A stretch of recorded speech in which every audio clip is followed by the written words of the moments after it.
अब अपनी अंतिम सांसें गिन रहा है। बॉर्डर पर रणबांकुरे, ये देश मांगे पीओके।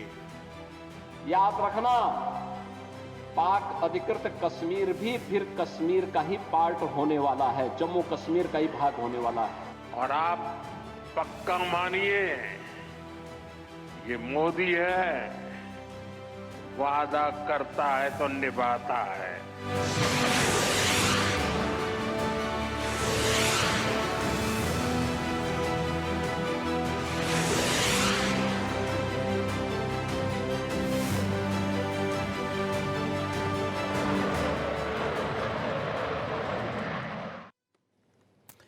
बहुत सारी खबरें, बहुत सारी बातें, बहुत सारा इमोशन, इन सब चीज़ों के बीच में हम लगातार बातचीत कर रहे हैं कई मेहमानों से। और ये जो इमोशन होता है ये बड़ा महत्व का होता है। इसलिए होता है क्योंकि बात सिर्फ पहलगाम में आतंकी हमले की नहीं है, बात भारत के ख़िलाफ़ एक तरीके की एक अघोषित जंग की भी है। आपने देखा कि किस तरह से प्लान करके इस हमले को अंजाम दिया गया, इसमें किस तरीके से देश के अलग अलग हिस्सों के लोगों की मौत हुई और एक साथ पूरे देश में मातम छा गया। मामला वैसे भी गंभीर है क्योंकि भारत ने कभी किसी युद्ध की पैरोकारी नहीं की। भारत हमेशा से चाहता है कि मसले सुलझें। नेबरहुड फर्स्ट की हम हमेशा बात करते हैं, हम चाहते हैं कि हमारे पड़ोसियों के साथ अच्छे संबंध रहें, लेकिन कब तक सिर्फ चाहत से काम चलेगा? कुछ ठोस कदम उठाने पड़ेंगे। वो ठोस कदम क्या हो सकते हैं, इस पर हम विचार विमर्श करते रहते हैं। मैंने कई बार कहा है, हम चाहे जितनी चकल्लस कर लें, चाहे जितनी बात कर लें, लेकिन सेना को जो करना है वो सेना जानती है, सरकार के जो निर्णय हैं वो सरकार जानती है। हाँ, जहाँ तक बात है इमोशंस की, तो आइए उन इमोशंस को थोड़ा समझने की कोशिश करते हैं, जिसमें मेरी मदद करेंगे मेजर जनरल राजन कोचर, रक्षा विशेषज्ञ के तौर पर, doctor Anshu Joshi, international studies JNU, और ख्वाजा मतीन साहब भी मेरे साथ जुड़ रहे हैं, वरिष्ठ पत्रकार हैं पाकिस्तान के, उनसे भी हम बातचीत करेंगे। आप तीनों का स्वागत है।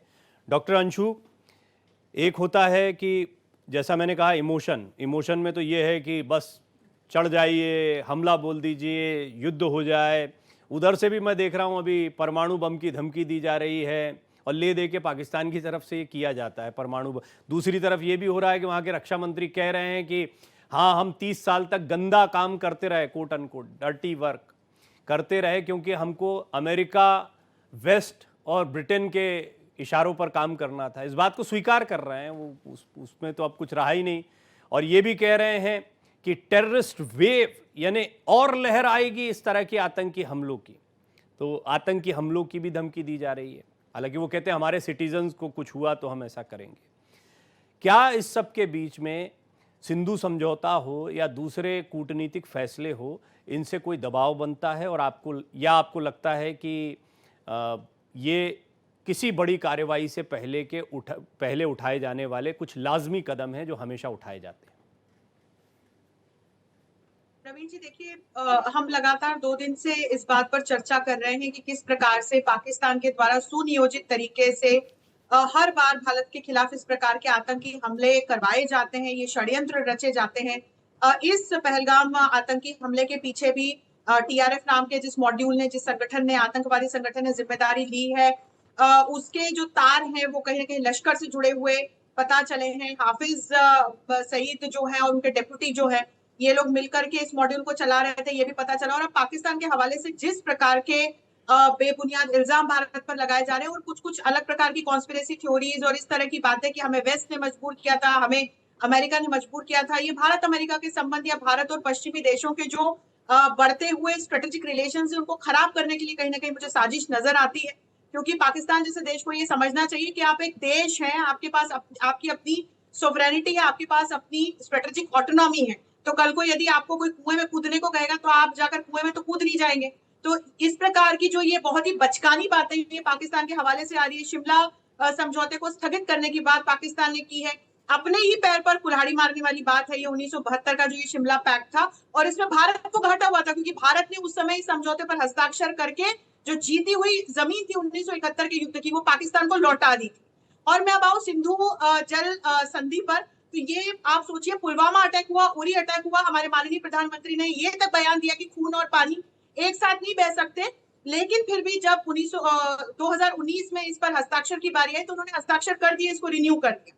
लेकिन अब भारत सरकार को ये कड़ा कदम उठाना पड़ा, क्योंकि कई बार जंग सिर्फ युद्ध के मैदान में नहीं लड़ी जाती प्रवीण जी, कई बार स्ट्रेटेजिक जंग भी लड़नी पड़ती है, कई बार कूटनीतिक जंग भी लड़नी पड़ती है। और पाकिस्तान ने जो एक्ट ऑफ वॉर शुरू किया है उसका जवाब अब भारत अपनी कूटनीतिक जंग से, कूटनीतिक सर्जिकल स्ट्राइक से दे रहा है। और अब पाकिस्तान बौखला गया है, अब पाकिस्तान को समझ नहीं आ रहा है कि हम कहां जाए।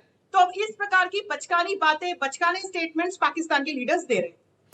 जनरल कोचर, ये एक बात कही जाती है युद्ध के बारे में कि सबसे अच्छी लड़ाई तो वो है जो बिना लड़े जीत ली जाए।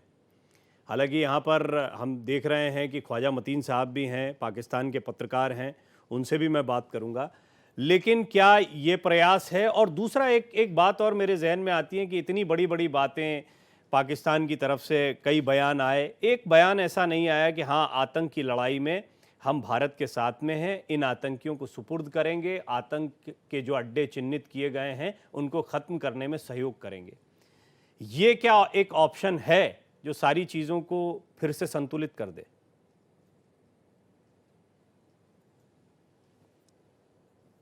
जनरल कोचर। प्रवीण जी, जब एक पाकिस्तान का chief of the army staff एक पब्लिक फोरम में, जब वहां पे उसका प्राइम मिनिस्टर भी है, कुछ ऐसी स्टेटमेंट्स देता है जो शायद, बिकॉज वो कोई हेड ऑफ स्टेट नहीं है, वो कोई पॉलिटिकल लीडर नहीं है, वो एक पॉलिटिकल स्टेटमेंट दे रहा है अपने देश के हवाले से, और वो इतनी बड़ी बड़ी बातें कर रहा है कि कश्मीर हमारा जगलर वेन है और हिंदू मुस्लिम टू स्टेट, ये सारी कहानियां।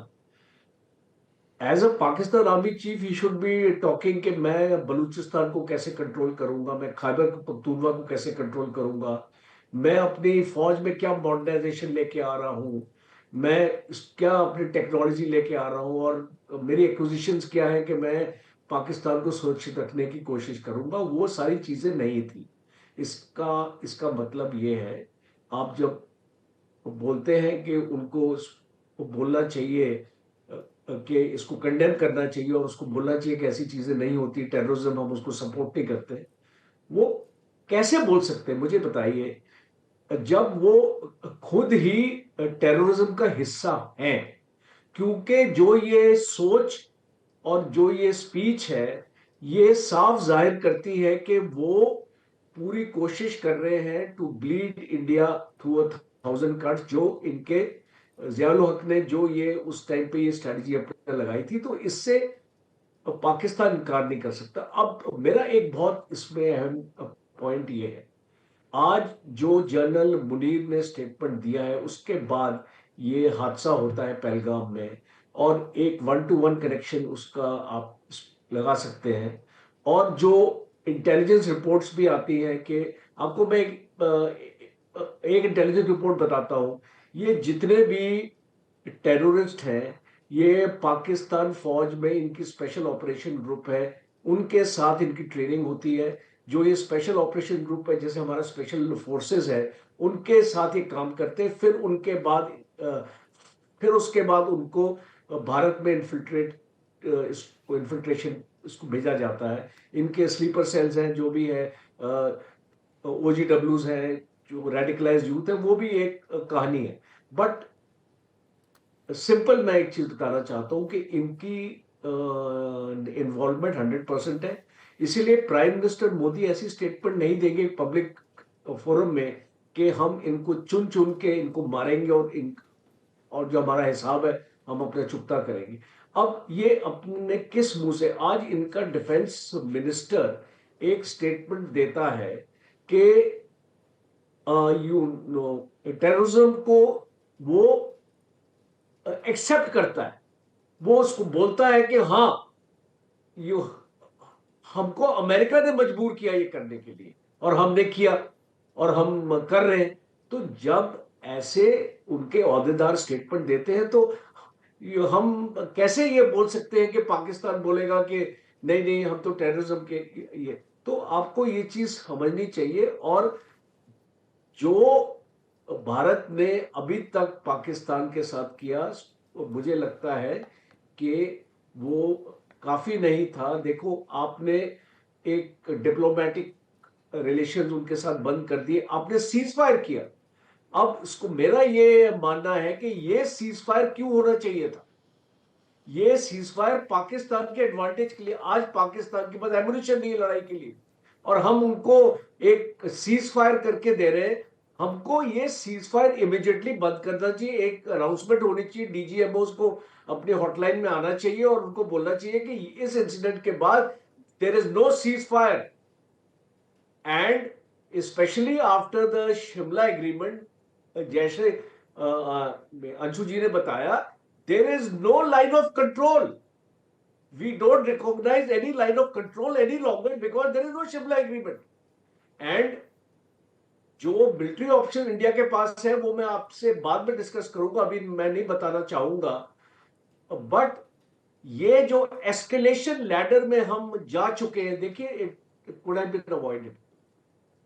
General Munir is not elected representative that he can take a decision for the people of Pakistan. He has taken a decision for people of Pakistan to go to war with India because it amounts to that. अगर पाकिस्तान के लोगों को मैं appeal करना चाहता हूं, हमारे पाकिस्तान के मित्र हैं इधर, उनके through, are they prepared for hard times ahead? अगर ये इंडस वाटर ट्रीटी अगर इंप्लीमेंट हो गई और आने वाले वक्त में अगर हमने इनका पानी रोक दिया, तो ऑलमोस्ट 70% पंजाब एंड सिंध में जो इनको पानी अपना चाहिए, और जो इनकी इसको एग्रीकल्चरल जो इनका सिस्टम है, रोजगारी है, वो इनकी बंद हो जाएगी। Already economy is at a very very low stage. ऊपर से आप एक ऐसी ठीक, आप जनरल क्वेश्चन, मेरे जहन में भी कुछ सवाल आते हैं। मतीन साहब ने आप दोनों को सुना, अंशु जी को भी सुना, आपको भी सुना।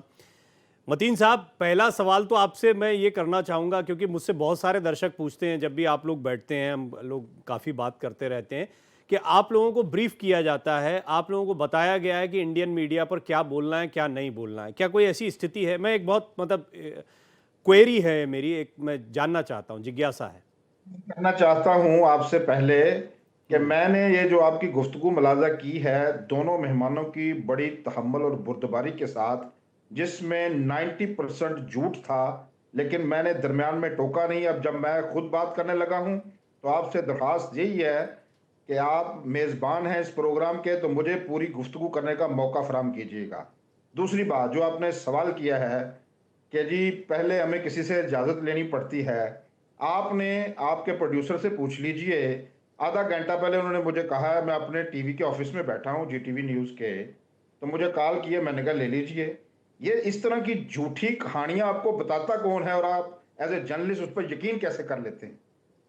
आगे चलिए। अब मैंने आपसे कहा क्वेरी है, मेरे दर्शक ये सवाल पूछते हैं, और आपने उसको कहा इस तरह की बात कोई बताता है। देखिए क्या होता है मतीन साहब सुनिए तो सही, सुनिए।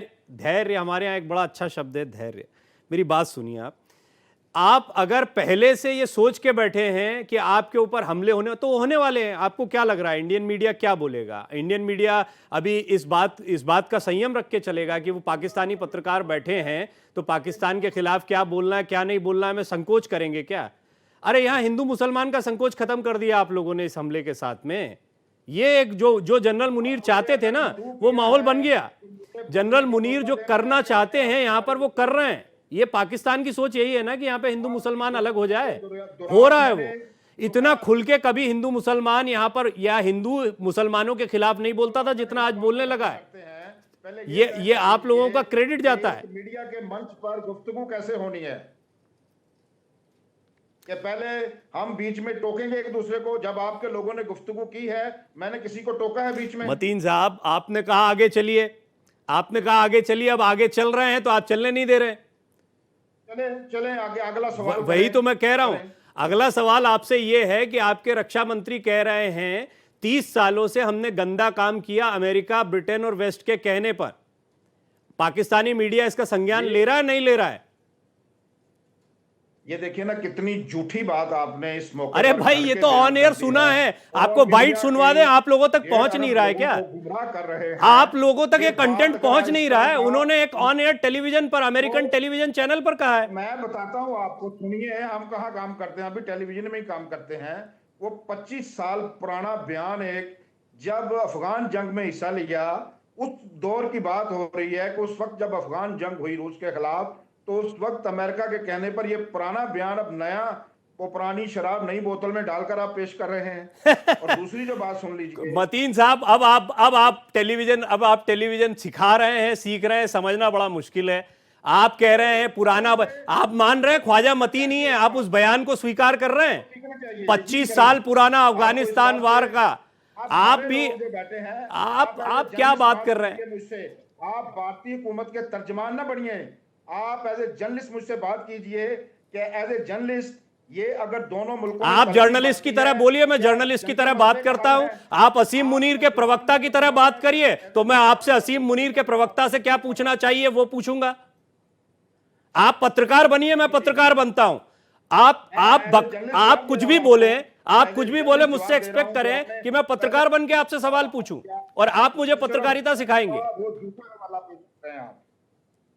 और दूसरी बात सुन लीजिए, जो अभी आपके देवी जी गुफ्तगू फरमा रही थी थोड़ी देर पहले, अंशु जी, उन्होंने कहा जी बरतानिया और अमेरिका ने हमें मजबूर किया। ये किस जगह पे बयान है, ये किस वक्त? अरे सुनिए ना, तो आपकी रिसर्च इतनी कमजोर है, ऑन एयर चल रहा है, आप सुनिए ना। अभी कह रहे हैं पुरानी शराब को नई बोतल में डालकर, अभी कह रहे हैं किस जगह चल रहा है। पुरानी शराब आपने नहीं देखी थी, वो खुद दहशतगर्दी का शिकार है। अरे पाला है तो होगा ही, वो तो हम भी कहते हैं, जो आतंकियों को पालेगा वो शिकार होगा। उस मौजू पर हमने गुफ्तगू की थी, उस वक्त क्या वहां दहशतगर्द हमला नहीं हुआ था? बलोचिस्तान में जो लोग मारे गए थे वो मासूम और बेगुनाह नहीं थे? जी अंशु जी, आप कुछ कहना चाह रही हैं? मतीन साहब आज कहने के मूड में है, सुनने के नहीं। और वैसे भी बोलिए अंशु जी। मैं तो ये पाकिस्तान की मीडिया से पूछना चाहती हूँ मतीन साहब के हवाले से। कल भी एक पत्रकार महोदय पाकिस्तान से टीवी शो पर जुड़े हुए थे और मुझे ये समझ में नहीं आता कि कौन से जमाने में रह रही है। टेक्नोलॉजी का जमाना है, पूरी दुनिया को फैक्ट्स का, इंफॉर्मेशन का, विटनेसेस के दिए हुए बयानों का पता चलता रहता है। और मतीन साहब से मैं ये पूछना चाहती हूँ कि जो 9/11 अटैक हुआ था अमेरिका पर, उसके तार क्या भारत से जुड़े हुए पाए गए थे या पाकिस्तान से जुड़े हुए पाए गए थे? ओसामा बिन लादेन कहाँ पर छुप करके बैठा हुआ था? किसने उसको शरण दी? कहाँ बोलेंगे वो, कहाँ बोलेंगे? एक जैसी बात पकड़ के रख लिए। कहाँ का था? आप ये जो फाइनेंशियल एक्शन टास्क फोर्स है, उसमें किस देश को टेररिज्म एक्टिविटीज को प्रमोट करने के लिए 2018 से 2022 तक ग्रे लिस्ट पे डाला था? अच्छा, इनको वहां सुनने को, इनको ख्वाजा साहब को, अंशु जी रुक जाइए, अंशु जी, इन्हें ख्वाजा साहब को बाइट सुनने को नहीं मिली, सुनवा देते हैं एक बार, फिर दर्शकों को भी सुनवा देते हैं। आइए सुनवाइए भाई।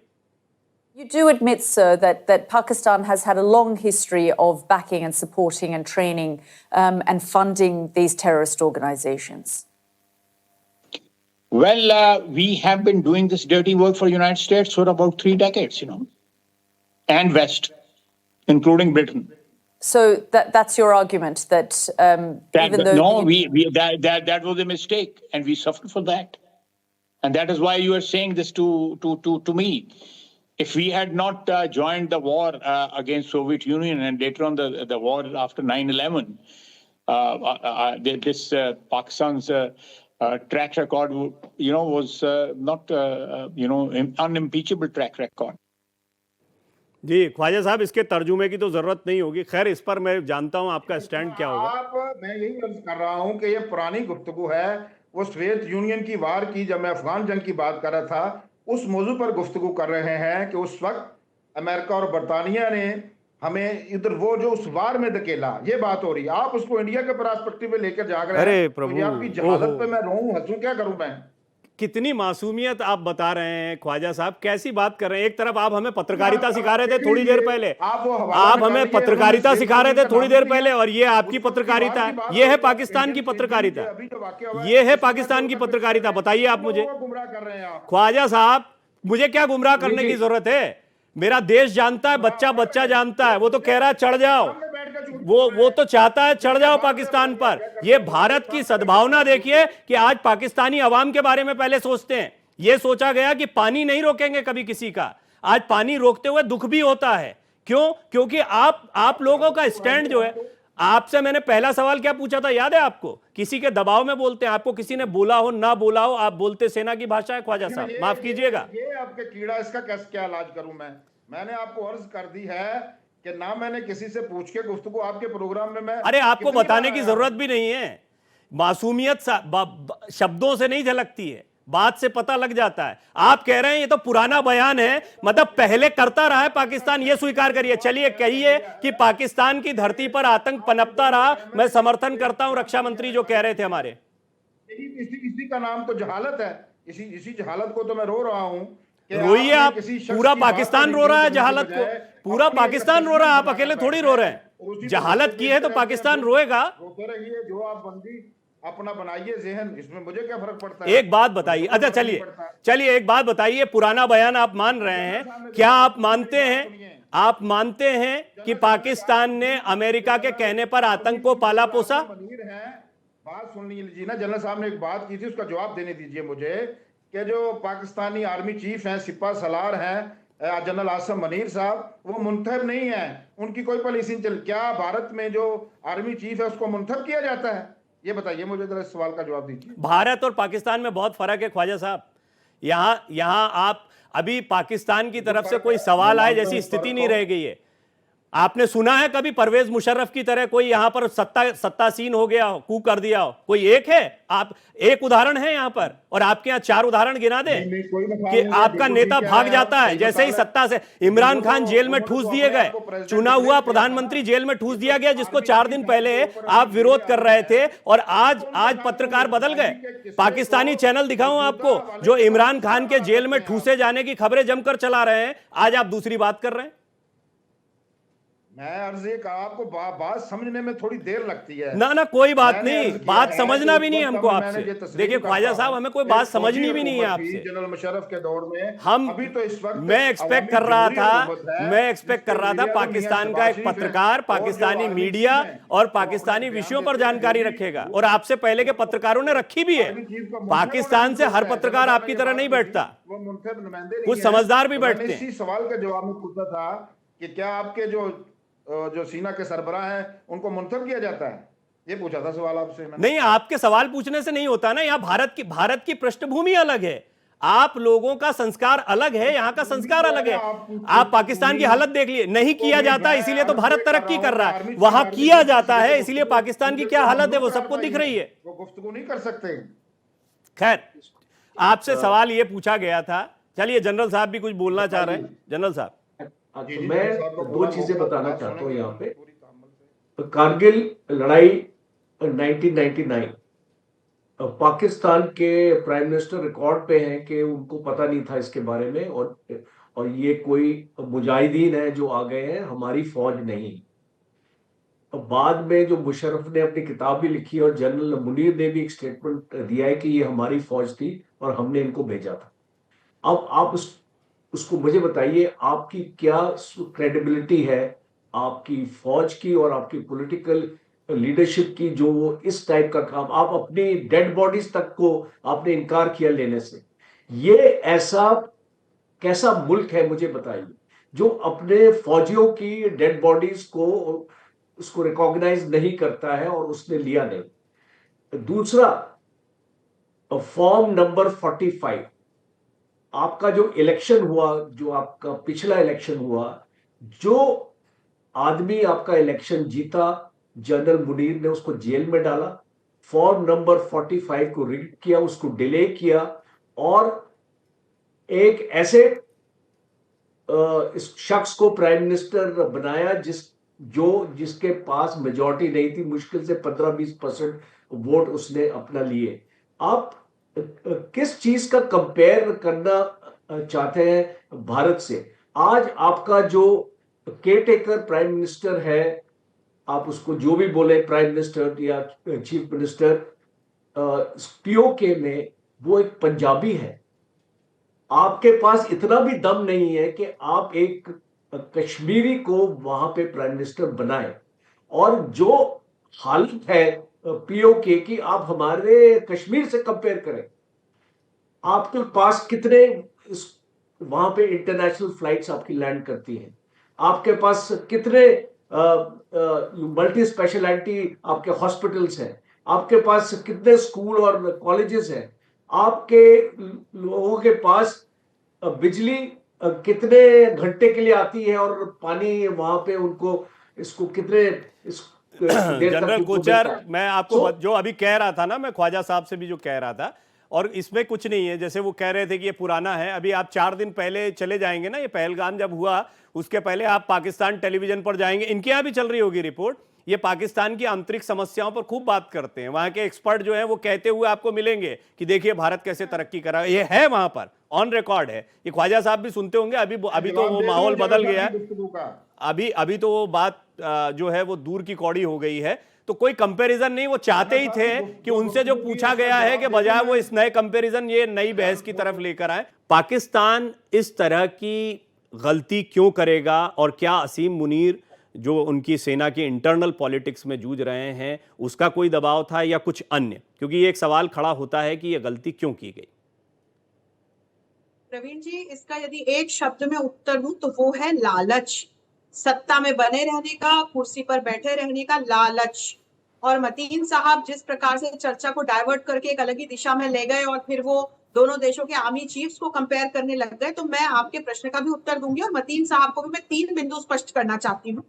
पहला बिंदु तो ये कि आप अपने देश के आर्मी चीफ की तुलना हमसे ना करें, क्योंकि हमारे आर्मी चीफ हमारी आर्मी संभालते हैं। वो राजनीतिक शासन से उनका कोई लेना देना नहीं है, वो कार्यपालिका और विधायिका को नहीं संभालते। वो अपनी देश की सीमाओं को, देश की आंतरिक सुरक्षा को सुरक्षित रखने का काम करते हैं। पाकिस्तान कितने वर्षों से आर्मी चला रही है, आर्मी के साथ साथ किस प्रकार से तमाम आतंकवादी संगठन फल रहे हैं, फूल रहे हैं, तमाम ऐसे अंतरराष्ट्रीय मंच हैं जिसपे 80 से ज्यादा एक्टिव टेररिस्ट ऑर्गेनाइजेशंस और लगभग 100 के करीब इन एक्टिव स्लीपर टेररिस्ट ऑर्गेनाइजेशंस इस वक्त पाकिस्तान में हैं। और ये आप यदि जानकारी लेना चाहें तो तमाम जो ये यूएन जैसे मंच हैं उनकी रिपोर्ट्स के हवाले से आपको ये जानकारी मिल जाए। दूसरा बिंदु ये बताना चाहती हूँ कि पाकिस्तान और भारत में एक देश के रूप में बहुत बड़ा अंतर है। भारत एक बहुत ही मैच्योर्ड, विश्व की सबसे बड़ी डेमोक्रेटिक संस्थान है, राष्ट्र है, जहां पर यहाँ के नागरिकों की भलाई हो, अच्छा हो, हम आगे बढ़ सके, इस दृष्टि से भारत काम कर रहा है। Bharat make in India, Bharat आत्मनिर्भर भारत की दिशा में काम कर रहा है। तो हमारा जो विजन है, हमारा जो मिशन है पूरी दुनिया के लिए वसुधैव कुटुंबकम का है, पॉजिटिव है। आप यदि पाकिस्तान की स्थिति देखें तो पाकिस्तान में लोगों को खाने के लाले पड़े हुए हैं। चीन वहां जमकर के बैठ गया है। आप देखिए कि वहां पर बलोच लोगों के मानवाधिकारों का किस प्रकार से हनन किया जा रहा है। आप देखिए कि पीओके में क्या हालात हैं, खैबर पख्तूनवा में क्या हालात हैं। वहां के लोग चीख चीख कर अपने मानवाधिकार के हनन की गुहार लगाते रहते हैं, भारत से मदद की अपेक्षा करते हैं, बार बार उनके वीडियोज, उनके स्टेटमेंट्स आते रहते हैं जो वहां के तमाम ऑर्गेनाइजेशंस हैं, उनके लीडर्स के। और तीसरा और सबसे महत्वपूर्ण बिंदु, पाकिस्तान जो हर बार अपनी करतूतों का कहीं ना कहीं जो बंदर है वो दूसरे के कंधे पर बैठाने की कोशिश करता है। अब पाकिस्तान भारत का नाम ले रहा है, तो पाकिस्तान अमेरिका का नाम ले रहा है, तो पाकिस्तान को ये समझने की आवश्यकता है कि अंतरराष्ट्रीय स्तर पर पाकिस्तान बेनकाब हो चुका है। आर्थिक स्थिति पाकिस्तान की बहुत खराब है। इस वक्त कोई इंटरनेशनल बैंक इनकी सहायता करने को तैयार नहीं है। इनके अपने जब धर्म के नाम पर ये जाते हैं भीख मांगने, तो इनके अपने मिडिल ईस्ट के जो देश हैं वो इनकी सहायता करने को तैयार नहीं है। पश्चिम के देश बार बार पाकिस्तान की भर्त्सना कर रहे हैं। तो ऐसे में भारत जो एक नेबरहुड फर्स्ट पॉलिसी या हम नो फर्स्ट यूज की पॉलिसी में यकीन रखते हैं, हम युद्ध ना करें, हम शांति बनाए रखें, इस दर्शन में यकीन करते हैं। इसके बावजूद पाकिस्तान बार बार भारत पर डायरेक्टली इनडायरेक्टली हमले करता रहता है। तो मतीन साहब, कभी ना कभी तो होता है ना कि सिर से पानी ऊपर चढ़ जाता है, और अब वो वही स्थिति बनी हुई है। तो अब आप चाहे कूटनीतिक दृष्टि से देखें तो किस प्रकार के कड़े फैसले भारत ने लिए हैं, इनका नकारात्मक असर पाकिस्तान पर ही होने वाला है, क्योंकि अर्थव्यवस्था की दृष्टि से, राजनीतिक संकट की दृष्टि से पाकिस्तान इस वक्त बहुत खराब स्थिति में। आप चैनल पर बोले या ना बोले, अंदर से आपकी भी आत्मा जानती है, मुस्कुरा रहे हैं। आपको बहुत अच्छे से पता है कि आपके देश में हालात किस प्रकार के बने हुए हैं। आप यहाँ चाहे कुछ भी बोल करके चले, हाथ जोड़ रहे हैं, देखिए नहीं, पता है बहुत अच्छी तरीके से। मतीन साहब ये बताइए कि क्या हालात खराब हैं, और पाकिस्तान क्या किसी भाई वे इस आतंकवादी हमले की भर्त्सना करते हैं, निंदा करते हैं और संकट की इस घड़ी में भारत के साथ है, और यदि वे ऐसा नहीं कहते तो इसका मतलब है कि पाकिस्तान का पूरा इन्वॉल्वमेंट इस आतंकी हमले में है, और यदि ऐसा है तो भारत इसका मुंह तोड़ जवाब जरूर देगा। ये भारत के जितने भी हमारे चाहे प्रधानमंत्री मतीन साहब अनम्यूट करिए पहले, अनम्यूट तो करिए पहले, अनम्यूट करिए पहले। आपकी आवाज ही नहीं आ रही है। अब आवाज आएगी ही नहीं ना? नहीं, वो कुछ तकनीकी आएगी, आवाज गूंजेगी भी और आएगी भी आपको। मैं ये अर्ज कर रहा था कि अगर आप इतना डठाई से झूठ बोलेंगी अंशु जी, देवी जी मोहतरमा, तो फिर मुझे हंसी आनी और क्या आना है। आपको किस उल्लू के पट्टे ने बता दिया है कि आजाद कश्मीर के हालात वैसे हैं, ऐसे हैं? यहाँ 3 रुपए मतीन साहब, आपके घर में एक आईना है। कश्मीर के लोग कितने खुशहाल हैं। यहाँ आजाद कश्मीर के 10 लोग बरतानिया में एमपीज हैं। यहाँ इतनी दौलत है कि जिसका आप तस्वर भी नहीं कर सकती। आपको ये झूठी मालूमात फराहम कौन करता है? अभी जनरल साहब ने इतना बड़ा झूठ बोला इससे पहले कि आजाद कश्मीर के जो वजीर आजम है वो पंजाबी हैं। कोई अपना तहकीक कर लिया करें बात करने से पहले। उनके वालिद जम्मू वेल्स कॉलेज के पढ़े हैं, सीनियर मिनिस्टर हैं, चौधरी सोबत अली। अरे मतीन साहब एक दो चीजें सुनिए ना, सुनिए तो सही मतीन साहब सुनिए, दो तीन बात सुनिए ना, 2-3 बात सुनिए। आप पाकिस्तान ने अरे सुनिए तो सही मतीन साहब, 1 मिनट सुनिए। एक इल्तिजा है, सुनिए, एक इल्तिजा है, सुनिए, एक इल्तिजा है, सुनिए ना। अभी आप बातचीत के तरीके, गुफ्तगू के तरीके बता रहे थे। जेब में डाला था ये बड़ा। अरे सुन तो लीजिए। अरे देवता जी, आप देवी जी बोल रहे, मैं आपको देवता जी बोल रहा हूँ। बात कर रहे थे आपको तो मैं लहजा इनका है। अरे मेरी बात तो सुन लीजिए, आप ले जाए। अगर मैं भी उस पे आ जाऊं, मैं आपको वही बता रहा था। यही देखिए तो ये शो से भाग जाएंगे। नहीं, कोई नहीं भागेगा, कोई नहीं भागेगा। सुनिए, बात तो सुनिए। झूठ किसको बोल रही है? एक मिनट सुनेंगे। बदतमीजी पे अगर आप आ जाएंगे तो आपको भी उसी लहजे में जवाब मिलेगा। करेंगे तो फिर कल ये कौमी सलामती कमेटी में 2 भाई मतीन साहब, आप चर्चा में रहना चाहते हैं, आप चर्चा में रहना चाहते हैं, कोई जोर जबरदस्ती नहीं है। आप पाकिस्तान के जर्नलिस्ट हैं, आपने खूब अपनी बातें बोल ली, मैं उसको बकवास मानता हूं। इस तरह की भाषा भी कभी भारतीय चैनलों पर इस्तेमाल नहीं होती है। आप यहां पर जिनसे बात कर रहे हैं वो जेएनयू की प्रोफेसर हैं, आप उल्लू के पट्टे जैसे शब्दों का इस्तेमाल यहां पर कर रहे हैं। ये शब्द यहाँ भारतीय ये पाकिस्तान में होता होगा। पाकिस्तान की कबीलाई सभ्यता जिसमें आप कह रहे हैं अकूत दौलत भरी पड़ी है और आप ही का मीडिया चलाता, खाने के लाले पड़े हुए हैं, और आप यहां बैठकर झूठ बोल रहे हैं। उसके बाद आप यहां पर सिखा रहे हैं हमको। हम सोच रहे थे कि हम एक ज़हीन पत्रकार से बात कर रहे हैं। क्या बात कर रहे हैं आप? क्या शब्दों का इस्तेमाल कर रहे हैं आप? आपसे एक किसी ने व्यक्तिगत टिप्पणी करी आप पर किसी ने व्यक्तिगत टिप्पणी करी ना आप मेरे चैनल के लिए काम कर रहे हैं, ना मैं आपके चैनल के लिए काम कर रहा हूं। आप पर किसी ने कोई व्यक्तिगत टिप्पणी करी? आप इतने ज़हीन इंसान, मैं तो सोच रहा था कि आप उस तरीके से बात करेंगे। नहीं, आप मुझे ना ज़हीन समझिए, मुझे आपसे कोई सर्टिफिकेट नहीं लेना जहानत। नहीं, मैं दे रहा हूं आपको, लेना चाहिए, आपको लेना चाहिए, बड़ा खतरनाक है। आपको लेना चाहिए सर्टिफिकेट, आपको लेना चाहिए सर्टिफिकेट। आप मेजर जनरल कोचर आपको सुन रहे हैं, आपको एक जेएनयू की प्रोफेसर सुन रही हैं, वो अपनी बात रख रहे हैं, आप अपनी बात रखें। उल्लू के पट्टे क्या शब्द होता है? यह आपके पाकिस्तानी टेलीविजन में होता होगा, हमारे यहां इस्तेमाल नहीं होते ये शब्द। मुझे अपनी गुफ्तगू तो करने दीजिए आप। ये गुफ्तगू का तरीका होता है, गुफ्तगू का तरीका होता है। अकूत संपत्ति है, खाने के लाले पड़े हैं। आपको माफी मांगनी चाहिए डिबेट के ऊपर। कर दीजिए अब झूठ ऐसे शब्द इस्तेमाल आप अरे पाकिस्तान और माफी, भूखा मर रहा पाकिस्तान क्या माफी मांगेगा जनरल कोचर? लेडी के सामने आपकी सोसाइटी में औरतों को यही इज्जत दी जाती है जैसे आप यहाँ पे बोल रहे हैं। आप देखें फिर झूठ की बात है, आप फिर बात को घुमाने की कोशिश। मैं घुमाने की कोशिश नहीं कर रहा हूं। प्रणाम करके हाथ जोड़ के देवी जी कहा है आपको अपने। मैंने अंशु जी को हमेशा इत्तराम से बुलाया। मखमल में लपेट कर जूता मत मारिए, अपनी भाषा पर आपको ध्यान रखना चाहिए। भारत के इस प्रकार के संस्कार नहीं है। आपके चैनल पर भी जानते हैं कि भारत में महिलाओं का किस प्रकार से सम्मान हुआ है। ऐसे बाहर के लोग नहीं है, मर्यादा में रहना चाहिए। आप फैक्चुअल बातें रखिए, बार बार आपके झूठ चिल्लाने से सच झूठ नहीं हो जाता। सच सच रहता है, सच सूर्य होता है। जनरल साहब से आप उसको पूछिए, कितना भी छुपा लेंगे वो पूरी दुनिया के सामने आ जाता है। आजाद कश्मीर के वजीर आजम के बारे में वो पंजाबी हैं, ये झूठ नहीं है, ये 100% झूठ है और सफेद कोई झूठ नहीं है ये, और दूसरी बात सच है। आप इसको कबूल नहीं करना चाहते। खराब है, वहां 3 रुपए यूनिट बिजली दी जा रही है, 2000 रुपए मन आटा है, वहां के लोग इतने खुशहाल है, आपका तस्वर भी नहीं है। ये भी झूठ बोल रहे हैं। जब झूठ बोलेंगे तो इसको झूठ ना कहूं, मैं सच कहूं। ये उसकी हकीकत पता है हमको, और आपके फैक्ट इससे भी दुरुस्त हो जाते हैं। मीडिया की रिपोर्ट, आपकी मीडिया की रिपोर्ट पीओके के बारे में और गिलगित बल्किस्तान के बारे में आपको दिखाऊंगा। आपकी खुद की मीडिया की रिपोर्ट। अरे वो नहीं देखना चाहते, उनको अभी रक्षा मंत्री जी का जो बयान सुनाया उसको वो 25 साल पुराना बता रहे हैं।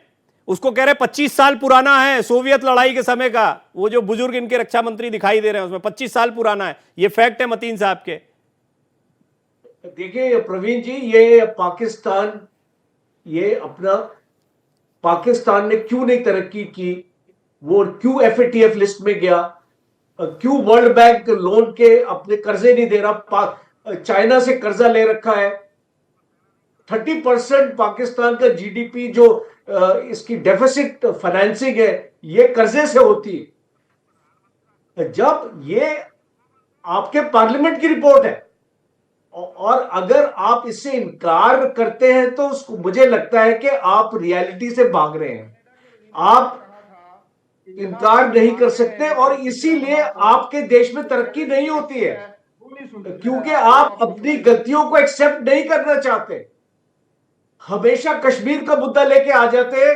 कश्मीर का कोई मुद्दा ही नहीं है। आप अपने देश की हालत सुधारिए। आज अफगानिस्तान से आपने अपने रिलेशन खराब कर दिए, आपने ईरान के साथ रिलेशन खराब कर दिए। आपके बलूचिस्तान और खैबर पख्तूनख्वा में क्या हो रहा है? जो तालिबान आपने खुद पैदा किया था, आज वो तालिबान पिछले दिनों आपको इसको दिखा रहे हैं कि आप क्या है। और पाकिस्तान आर्मी के स्टैटिस्टिक्स, आपका institute of peace studies, 393 Pakistani soldiers have been killed in 1 year by the Balochis. Pakistan में जाकर दहशतगर्दी run away from this reality. आपका बलूचिस्तान जो है वो 46% पाकिस्तान का हिस्सा है। आपकी खाली 5% पॉपुलेशन वहां पे रहती है। क्यों रहती है 5%? पंजाब में लोग क्यों रहते हैं? सिंध में लोग क्यों रहते हैं और बलूचिस्तान में क्यों नहीं रहते? क्योंकि वहां पे आपने कोई भी इंफ्रास्ट्रक्चर डेवलपमेंट नहीं की है, कोई अच्छा कॉलेजेस नहीं है, स्कूल। अब आप बोलते हो कि बलूचिस्तान में एयरपोर्ट बनाएंगे। आज की न्यूज आ रही है पाकिस्तान 2 एयरपोर्ट बना रहा है, एक बलूचिस्तान में, खैबर पख्तूनख्वा में। अभी तक क्यों नहीं बनाया? छोड़िए, मुझे ऐसा लगता है जनरल कोचर, वो समय आ गया है कि अब पाकिस्तान में भी विकास होगा। ये एक इशारे की बात है, पाकिस्तान में विकास होगा, उसका समय भी जल्द आ गया। पीओके में तो होने ही वाला है विकास, और उसके बाद पाकिस्तान में कैसे विकास होता है वो भी देखा जाएगा। हालांकि सेना के कंट्रोल में जो भी देश रहा है उसका विकास कभी नहीं हुआ है, और सेना का कंट्रोल अगर आतंकी सेना वालों पर हो तो बिल्कुल भी नहीं होगा। यानी कोई आतंकी समूह चलाने वाला सेना का प्रमुख बन के बैठा, उस देश के विकास की कहां सोचेंगे जिसकी कठपुतली एक प्रधानमंत्री बनकर बैठा हुआ है? तो क्या सोचेंगे आपको? और मतीन साहब क्या बोलेंगे? वो बोलते रहेंगे। डॉक्टर अंशु, एक बात बहुत ही अहम है कि अभी हमने जो शुरुआत की थी, कूटनीतिक फैसले हैं। ख्वाजा मतीन साहब का स्टैंड आप समझ गए हैं, उनका स्टैंड वो बरकरार रहेगा। हम कोई भी सवाल पूछें, कोई भी जवाब करें, वो कुछ 3-4 बातें उन्होंने सोच रखी हैं, उस पर रहेंगे। हकीकत यह है कि क्या पाकिस्तान आतंक के खिलाफ भारत के लड़ाई में सहयोग का एक कोई भी, चाहे दबाव की वजह से हो, कैसे भी हो, कोई कार्रवाई करता है, चीज़ों की स्वीकारोक्ति रखता है और उसके बाद में आतंकियों के जो ठिकाने हैं उनको नष्ट करने में सहयोग का, जो कि बहुत दूर की कौड़ी है, 1% भी चांस नहीं। पर मान लीजिए एक हाइपोथेटिकल बात है कि अगर ऐसा होता है तो ये सही जेस्चर होगा। और क्या भारत की जो अपनी एक सोच रही है उसके मुताबिक इस 1% का इंतजार हम कर रहे हैं? मुझे नहीं लगता। मुझे लगता है हमारी सरकार इस बात को बहुत अच्छी तरीके से समझती है कि पाकिस्तान एक रोग स्टेट है। पाकिस्तान एक ऐसा देश है जो आतंकवादी संगठनों को पल्लवित और पोषित करता है। तो बाप अपने बच्चे को कैसे मारेगा, यहाँ पर ये एक सवाल आ जाता है। इसलिए ऐसी कोई आशा मुझे नहीं लगता कि भारत सरकार कर रही है, और इसीलिए इतने कड़े कूटनीतिक फैसले लिए गए हैं। बड़े दुखी मन से जो ये हमने इंडस वाटर ट्रीटी को स्थगित किया है, ये बड़े दुखी मन से किया है। और अभी पाकिस्तान को इसके नतीजे आगामी 2 से 3 महीनों में मालूम पड़ेंगे, क्योंकि न सिर्फ इसकी जो अर्थव्यवस्था है, जो पूरा एग्रीकल्चरल की डिपेंडेंसी है इन 3 नदियों के पानी पर, वो देखते ही बनेगी कि क्या हालत होगी पाकिस्तान की। लेकिन मैं ये कहूं कि अंतरराष्ट्रीय मंचों के हवाले से यदि पाकिस्तान पर इस प्रकार का कोई दबाव बनाया जाता है, तो तब ये देखना, इसका हम इंतजार कर सकते हैं कि क्या पाकिस्तान 2 कदम भी पीछे लेता है। मुझे वहां पर भी बहुत बड़ा प्रश्न चिन्ह है, क्योंकि अंतरराष्ट्रीय स्तर पर इस प्रकार के जितने भी फ्रेमवर्क्स हैं या नॉर्म्स हैं या इस तरह के जो सारा काम तमाम देश मिलकर के कर रहे हैं, वहां पर हमेशा हमने पाकिस्तान के द्वारा आतंकवादियों के, चाहे मानवाधिकार हनन के जरिए बात हो या हम उनका समर्थन करते हुए हमने पाकिस्तान को देखा है।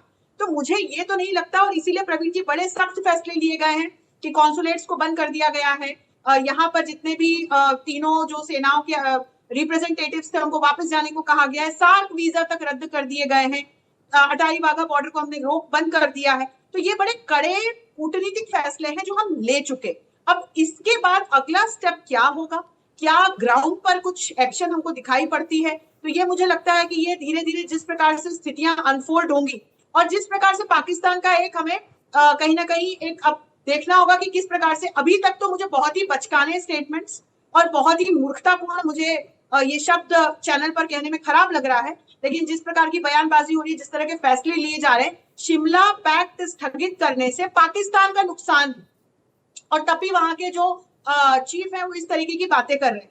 तो ये जो तमाम, अब जैसे ये मतीन साहब बैठे हैं, बजाय कि इस बात के लिए कि हम इस प्रकार के टेरर अटैक को कंडेम करते हैं या हमारी सरकार या हम आपके साथ मजबूती से खड़े हैं, मतीन साहब तमाम जो ये फैक्ट्स हैं इसको झूठ बता रहे हैं।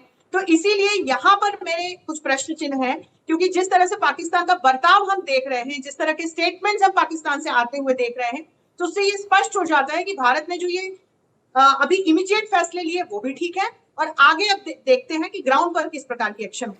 मतीन साहब, एबटाबाद में जाकर आपके पूजनीय ओसामा बिन लादेन जैसे किसी आतंकी को मार दिया जाए तभी मानेंगे कि आतंकी आपके यहाँ पर हैं, या वैसे ही सुपुर्द करने का कोई प्रयास करेंगे? बड़ी बात की है आपने। वो आपने किया था ना बालाकोट, वहां 2 कौवे मर गए थे, उनकी डेड बॉडीज पड़ी हैं। वो आपने तो अपने सैनिक नहीं लिए, आपने अपने सैनिक नहीं लिए, जनरल कोचर बता चुके हैं। आप कौवे क्या लेंगे? वो कौवे ही हैं हमारे लिए, हमारे लिए वो आतंकी कौवे हैं। देखिए, शुरुआत आप करते हैं, फिर सोचते हैं कि आपको, क्योंकि आप सीधे सवाल का जवाब नहीं देना चाहते, आपके पास जवाब है भी नहीं। आप सीधे बताइए, क्या आतंकियों को सुपुर्द करेंगे? गुफ्तगू तो सुन लीजिए जनाब। आतंकियों को एक सवाल का जवाब दीजिए, फिर अपनी बात बोलिए। आप मेरे सवाल का जवाब नहीं दे रहे हैं, इसका मतलब यह है कि आप अपना एजेंडा रखना चाह रहे हैं। मैं क्यों बोलने दूं आपको? आप मेरी एक बात का जवाब दीजिए, फिर अपनी बात रखिए। क्या आतंकियों को भारत के सुपुर्द करेंगे? देखने वालों, वो जब अभिनंदन साहब पकड़ लिए, चलिए, आपके और कौवे मारेंगे, आपके और कौवे मारेंगे, बात तय है। आप लेंगे नहीं, जैसे कौवे बालाकोट में मारे गए थे। आपने खुद कौवे नाम दिया है, और यही तो है जिनको आप बड़े बड़े सपने दिखाकर आर्मी की ट्रेनिंग देकर लाते हैं, उनको बाद में कौवा कहते हैं। यही तो आप लोगों की ट्रेनिंग और फितरत है। जनरल कोचर, कौवे और मारे जाएंगे? सबसे बड़ा कौवा है जनरल मुनीर इनका, तो आई थिंक उसको सॉर्ट आउट किया जाएगा। यस, सबसे बड़ा कौवा जनरल मुनीर, ठीक।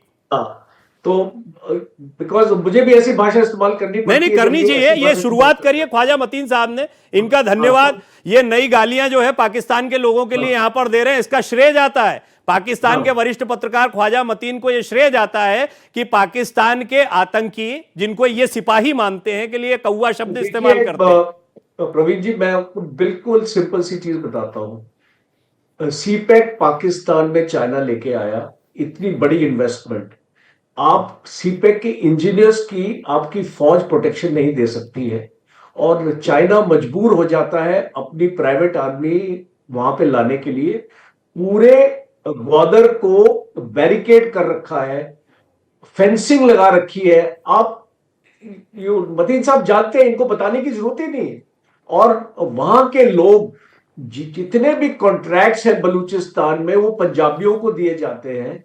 वहां पे लोकल्स को कोई भी कॉन्ट्रैक्ट्स नहीं मिलते हैं। लोगों में गुस्सा है वहां पे, चाइना के अगेंस्ट, चाइनीज के अगेंस्ट। चाइनीज इंजीनियर को वो लोग मारते हैं, लगातार 4 इंजीनियर पिछले साल मारे गए हैं। आपके पास कोई जवाब है कि आप अपने बात कर रहे हैं? जो बाहर से एक देश आपके अंदर निवेश कर रहा है और आपके लिए सड़कें बना रहा है, पावर प्लांट्स बना रहा है, एनर्जी रिसोर्सेज बना रहा है, आपकी फौज उसको प्रोटेक्शन नहीं दे सकती है। आपके यहाँ पर ट्रेन हाईजैकिंग हो जाती है, बहुत बड़ा। ये तो कह रहे हैं दौलत बरस रही, दौलत संपन्नता की चरम पर चला गया पाकिस्तान। अभी 4 दिन पहले मीडिया रिपोर्ट में चल रहा था, इन्हीं के यहां पर, इन्हीं के चैनलों पर चल रहा था पहलगाम के पहले कि पाकिस्तान के क्या हालात हैं। वो हटी नहीं है, क्लिप्स रखी हैं मतीन साहब, और पता है उनको, तो अभी भारतीय चैनल पर बैठे हैं तो बात बोल रहे हैं, और मैं उनके साहस की दाद भी देता हूं, मैं उनके साहस की दाद देता हूं। देखिए, किसी दूसरे देश और जिनके बीच में इस तरह का खींचतान चल रही हो, दूसरे देश के चैनल पर बैठकर बोलना आसान नहीं होता, वो ये काम कर रहे हैं, इसकी दाद भी देता हूं। हालांकि सारी बातें फैक्चुअली इनकरेक्ट, सारी बातें एजेंडे से भरी हुई, सारी बातें वो जो मैंने पहला सवाल किया था मतीन साहब आपसे कि क्या सेना से पूछकर बोलते हैं, अगर उन्होंने नहीं भी बोला है तो चुपचाप फॉलो कर रहे हैं आप, ये बात साफ साफ है। डॉक्टर अंशु, इकोनॉमिकल प्रेशर कितना है पाकिस्तान पर और क्या होने वाला है उसमें? Doctor Anshu, final comment. Mateen साहब सुन लिया आपको। बहुत बड़ा इस समय आर्थिक संकट और आर्थिक चुनौतियां पाकिस्तान के सामने हैं। जिस प्रकार का कर्ज चीन से ले रखा है, चीन ने इनके ग्वादर पर भी कब्जा कर लिया है, वहां पर अपनी घुसपैठ बना करके बैठ गया है। डेट डिप्लोमेसी का एक अच्छी तरह से ट्रैप किया है चाइना ने पाकिस्तान को, और अब ये जो पूरा आतंकवाद वाला मसला सामने आया है, इस पे चीन हमको पीछे हटते हुए दिखाई दे रहा है। और मैं कूटनीति के पूरा आपको एक सारे डायमेंशन अगर कनेक्ट करके बताऊं तो इस वक्त पश्चिम का कोई देश पाकिस्तान के साथ नहीं है, अमेरिका पाकिस्तान के साथ नहीं है, इस मुद्दे पर चीन पाकिस्तान के साथ नहीं है, तो इनडायरेक्टली रशिया पाकिस्तान के साथ नहीं है, और ये तमाम वो शक्तिवान देश हैं जो भारत के स्ट्रेटेजिक पार्टनर्स हैं आज की तारीख में। इन लोगों ने पिछले 10 वर्षों से शायद या तो अंतर्राष्ट्रीय संबंध पढ़े नहीं, समझे नहीं। ये भारत पुराना भारत नहीं है, ये नया भारत है। ये तमाम अंतर्राष्ट्रीय मंचों पर एक प्रणेता की भूमिका में बैठा हुआ है।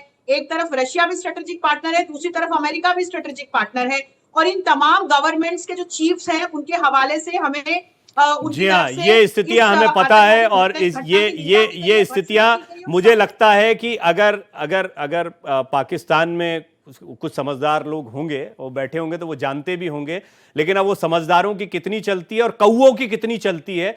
ख्वाजा मतीन साहब, आज आपका एक बात पे तो शुक्रिया अदा करता हूं कि आपने मुझे बड़ा अच्छा शब्द दे दिया है, और ये आपने दिया, मैं हमेशा क्रेडिट दूंगा। देखिए, नहीं तो मुझ पर ये इल्जाम आएगा कि मैं ये शब्द कहीं से लेकर आया हूं। कौए शब्द का इस्तेमाल आपने किया अपनी आर्मी के लोगों के लिए, वो कौए जो है उनकी चलती है या किसी समझदार आदमी की चलती है, देखने वाली बात होगी। आपका शुक्रिया डॉक्टर अंशु, आपका शुक्रिया। जनरल कोचर, आपका बहुत बहुत शुक्रिया। बने रहिए भारत एक्सप्रेस के साथ, इस बड़ी खबर पर लगातार हर पल पल का अपडेट जारी है।